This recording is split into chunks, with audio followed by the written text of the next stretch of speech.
حضرت عمر بن خطاب رضی اللہ عنہ سے روایت ہے، انہوں نے کہا کہ رسول اللہ صلی اللہ علیہ وسلم کے پاس کچھ قیدی آئے۔ ان قیدیوں میں سے ایک عورت کسی کو تلاش کر رہی تھی۔ اچانک قیدیوں میں سے اس ایک کو بچہ مل گیا۔ اس نے بچے کو اٹھا کر پیٹ سے چمٹا لیا اور اس کو دودھ پلانے لگی۔ تب رسول اللہ صلی اللہ علیہ وسلم نے ہم سے فرمایا، کیا تم سمجھتے ہو کہ یہ عورت اپنے بچے کو آگ میں ڈال دے گی؟ ہم نے کہا، اللہ کی قسم اگر اس کے بس میں ہو کہ اسے نہ پھینکے تو ہرگز نہیں پھینکے گی۔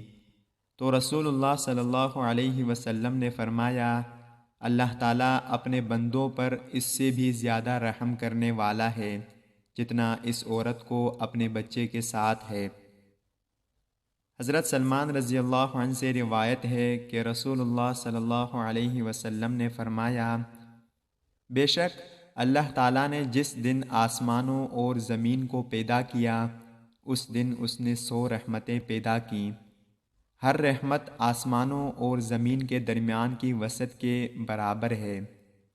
اس نے ان میں سے ایک رحمت زمین میں رکھی، اسی رحمت کی وجہ سے والدہ اپنی اولاد پر رحمت کرتی ہے، اور وحشی جانور اپنے پرندے آپس میں ایک دوسرے کے ساتھ رحمت کا سلوک کرتے ہیں۔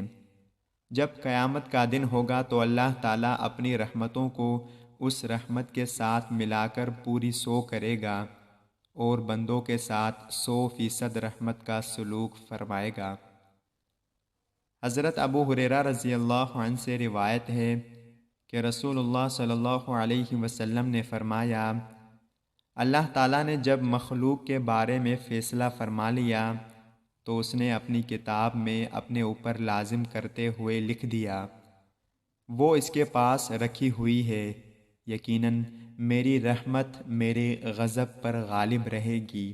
اللہ تعالیٰ ہم سب کو ان پیاری احادیث پر عمل کرنے کی توفیق عطا فرمائے، آمین یا رب العالمین۔ السلام علیکم ورحمۃ اللہ وبرکاتہ۔